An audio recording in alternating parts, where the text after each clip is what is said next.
let's go warm the guys before I sat down.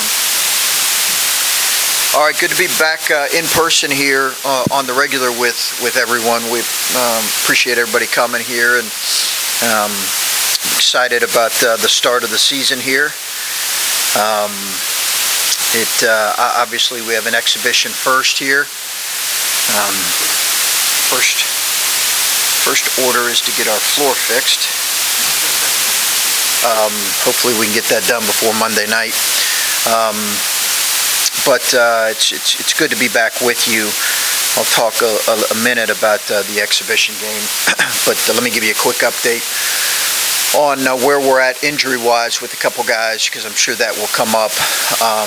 So Kyle Young has what is called a vestibular dysfunction. I'll repeat that.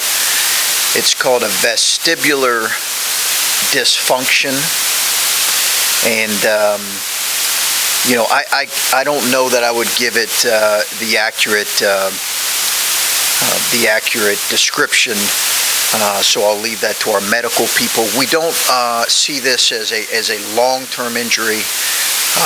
We also don't have a specific timeline right now for him to return. He has been out a little bit here with that condition, I guess is what you would call it. So Seth Towns is just now beginning to return to some conditioning activity, literally today actually. So we anticipate that he is on track. At what point he'll return, too early to tell. I think I've said sometime in December, mid to late, but could it be later than that? Could it be around that time? That's all possible. As far as everyone else is, dealing with their own bumps and bruises that you have in preseason practice, but nothing significant or nothing of note beyond that. So that's a little bit of an injury update for our guys. As far as our exhibition, one of a really special guy to me is a young man by the name of Roosevelt Jones. Roosevelt Jones is a young man I coached at Butler, who now coaches at the University of Indianapolis. And the game came about. We typically like, as you guys know, we typically like to do exhibitions with either a Division III or Division II in-state school. This is a unique one for us. A couple years ago, remember we obviously did former coach here, and that was one that was important to us as well. So if there's a connection like that, we'll do that. This is a special connection. Roosevelt is really special to me because I was his third coach at Butler, and he and his teammates really embraced our coaching staff in the middle of that change there that happened right before right in the midst of, at the beginning of his senior year. A beautiful kid, beautiful family, absolute warrior, tremendous competitor. Some of you guys that have followed college basketball knows he's had some iconic plays, a runner against Gonzaga and other plays, but that's the connection there. The reality is we are playing a very good Division II program, so there will be, as you've seen across, I think maybe Arkansas played a really tight contest against a Division II team. So there's going to be some real benefits because it's a really quality program, well coached. Paul does a really good job, and so looking forward to the challenges that come with that, and really looking forward to seeing Roosevelt. He's in the midst of starting a great coaching career. Questions here? Without Kyle and without Seth, what do you look for at that 4 spot? How many different combinations have you had to try to fill out some depth there? What does that look like behind EJ, presumably? Yeah, we have had to look at some different options for sure, Adam. And it's unique when you have kind of 2 injuries at the same position, because Kyle was either going to play that that power forward. If we went smaller, he could play kind of the 5 with EJ or EJ at the 4. So we're looking at a couple different options with he and Seth out. Obviously, EJ will log a significant amount of minutes at that position, but you could also see a multitude of guys, whether it's Gene Brown, Justin Arns, Justice Suing, a number of those guys. How have you seen some of those guys step into that? I mean, if Kyle's been out, I guess has Kyle missed most of the preseason? And if he has, how have you seen some of those guys have to take some of those reps? Yeah, Kyle had a really good summer. I thought he played some of the best that I'd seen him this summer. It didn't start to, or it might have bothered him, but he didn't really notice it bothering him significantly until later in the summer, really in the fall. So he had a really good summer. So we didn't, it's not really been until up until recently that we had a chance to look at some different lineups. And we had some guys. We struggled at times against Ole Miss in the scrimmage. I think in general, we had some guys struggling. We had some guys really perform well. That's what's good about a close scrimmage like that. You get a chance to see different rotations and evaluate guys and how they performed. When did Kyle get diagnosed with this? This would have been, Timmy, I'm thinking it's been about maybe a week and a half ago, right around a week and a half ago. And obviously we didn't have a whole lot of these kind of times together in an upcoming game, so we wanted to wait until we had our first exhibition and the actual diagnosis before we made anything public. You talk about depth at that position. Joey Brunk is a guy that gives you size, and you've known him from the past. What have you seen from him? What's the expectation there? He's done some good things. He's got to get more physical. He's actually a little bit too light for me right now, Tim. He's about 235 at 6'11". He needs to get a little bit thicker and bigger. He's coming off that back injury, but he's been fully healthy from really the jump from the summer. He's been in every single workout. He's in great shape. Really runs vertically well. Provides good size. But he's got to get a little more physical. That's my biggest challenge for him right now. But he's a motor and an energy guy right now. And when he played well, both at Butler and Indiana, he provided just offensive rebounding, energy plays, and can score with his back to the basket, and then just gives you size. But it was just, you could tell his first game back in a year at the scrimmage. You could tell that a little bit. I thought Zed really performed pretty well in stretches. Joey, I think, is going to get to work his way back into it a little bit. One more quick one about Kyle. Is he able to do light work with you right now? And how's his spirits doing? Because he's another injury has got to be tough on him. He's condition. Yeah, no, he's had about everything that could come a kid's way here in 5 years for sure. He's in good spirits now that it's been diagnosed and that he's showing improvement. Okay, it was really hard for him when he was kind of wondering. And he was still able to do some things, but they shut him down once they realized that this was it and put him on some. Now that he's on some meds and showing improvement, he's in really good spirits. Coach, are you able to say if that happened on while playing basketball, or is it like a non-contact thing, just not knowing about what it is exactly? No, I don't believe. I couldn't probably give you an accurate assessment of that. I don't believe it happened during basketball. I think it was just it's just one of those things, but I don't believe it happened during basketball. You said some guys did perform really well against Ole Miss. Any positive surprises from some of the new guys, this year on the team? I thought, we talked so much about our new backcourt and young backcourt and how critical that's going to be for us this season. And I thought both Malachi and Michi had some good moments. I thought Jamari was our most consistent perimeter player. But I thought both of those two guys had some good moments. And again, you get a chance to see them in live action. They were inconsistent at times as well, but I think that's you're talking about two guys who are freshmen. You know, Michi's going into his first full year. He wasn't here this time last year. So two freshmen. We're going to see some inconsistency with those guys, and we've got to work through that as the season goes on. But both those guys had good moments. I thought Justin Arns performed really well. Offensively, EJ was good. And Coach, for Justin being a senior and a captain, what are you asking him to do differently maybe this year than you have in the past, both on the floor and off the floor? You know, just own the team a little bit more.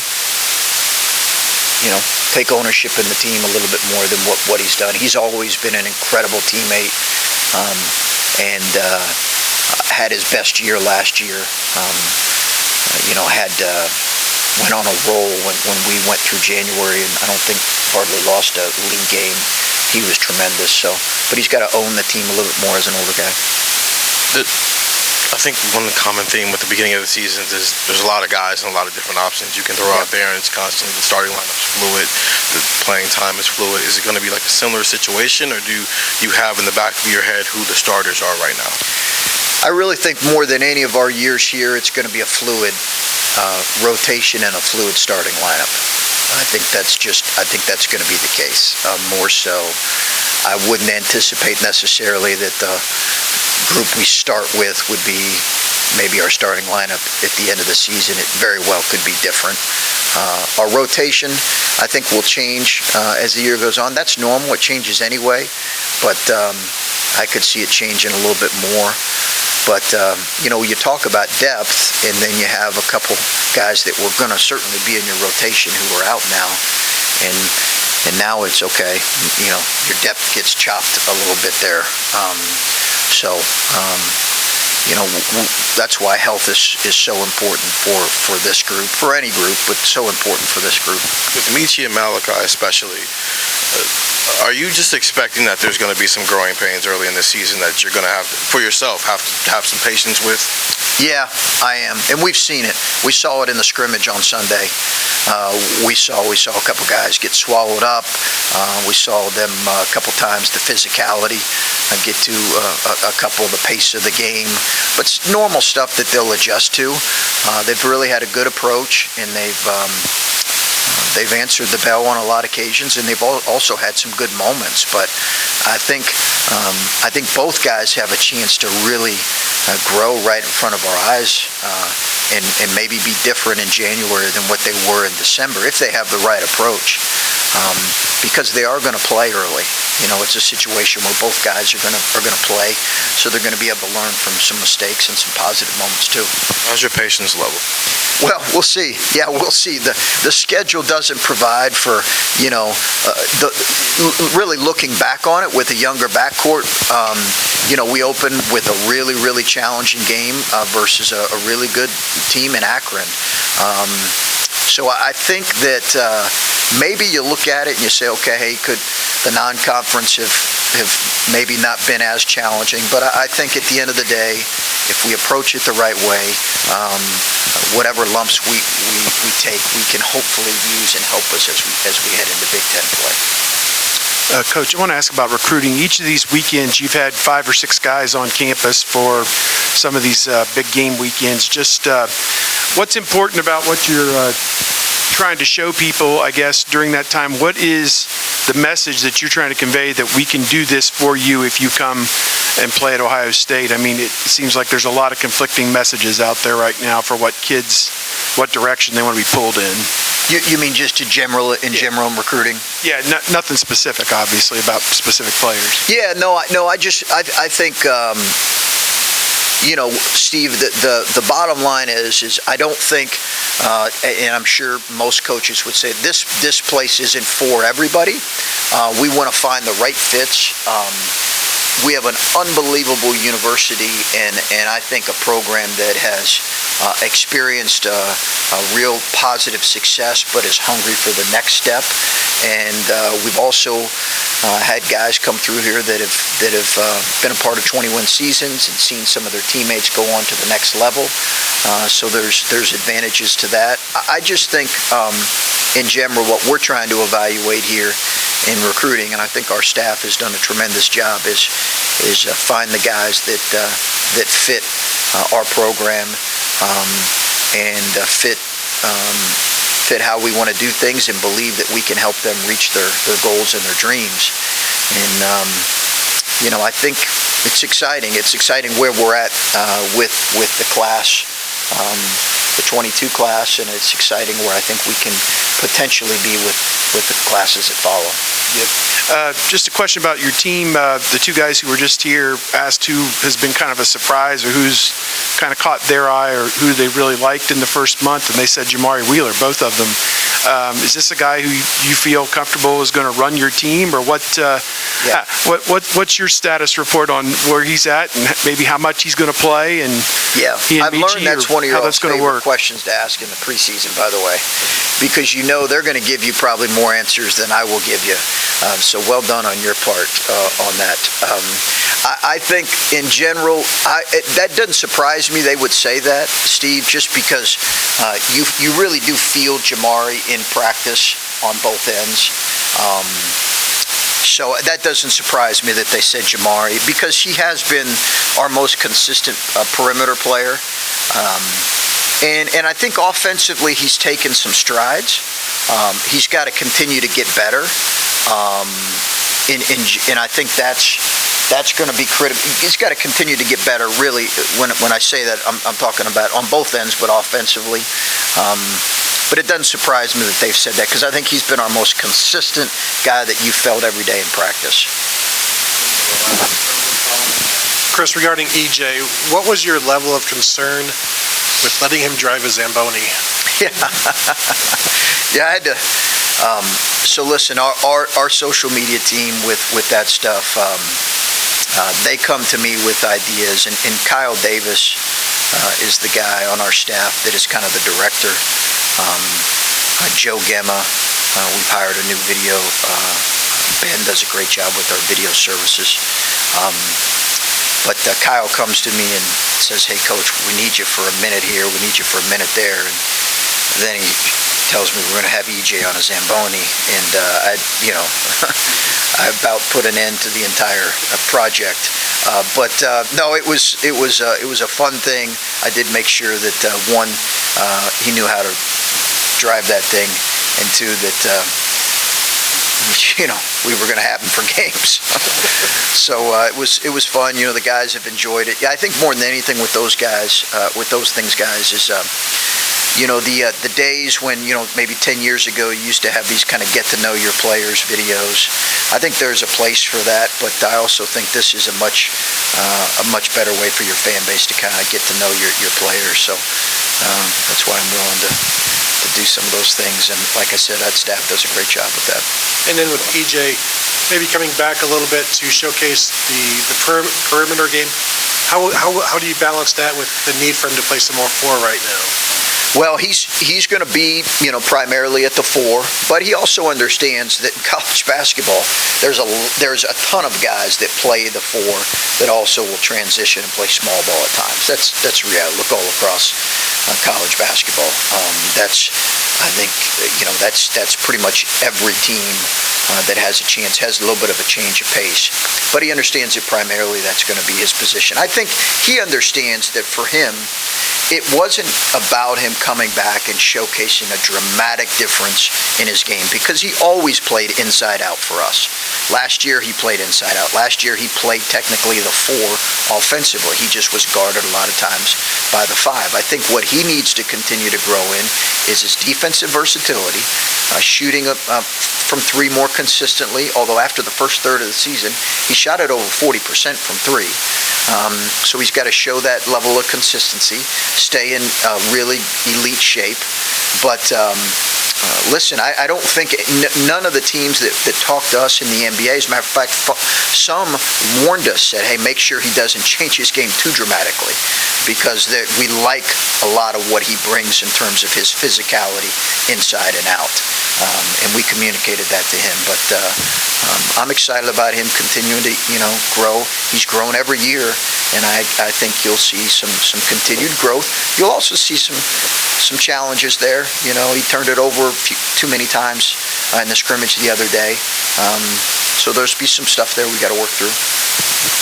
Chris, we asked you about Malachi, and I'm curious how he's been able, I just, specifically, what has his transition been like, and what have you seen, I guess, in terms of potential for his role this year?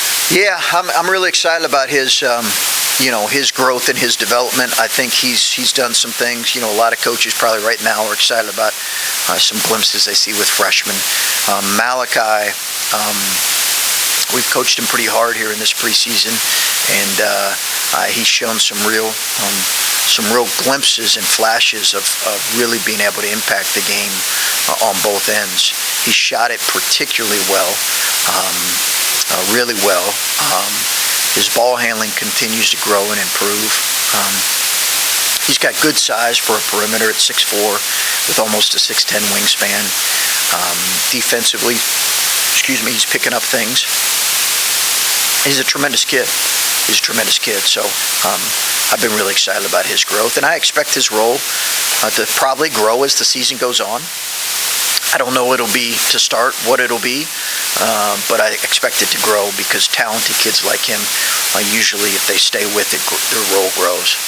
And I'm curious what his relationship is like, or what you can tell his relationship is like with Michi, especially. Michi's a true freshman, but, he knows what it's like to play in big games. He knows what it's like to be a freshman. So, how has kind of Michi led him along to kind of, because he knows what's going on here? I think probably Malachi has looked more at guys who, Michi's been great, and they have a great relationship, but I think he's probably looked at guys that have been through it, for a couple years, EJ and Justin Arns and Justice Suing, who've kind of been through a few years of college basketball. I think he's kind of leaned on them as much as anybody. Not that he hasn't with Michi, but Michi's still, like you said, first full year, he's still figuring some things out as well.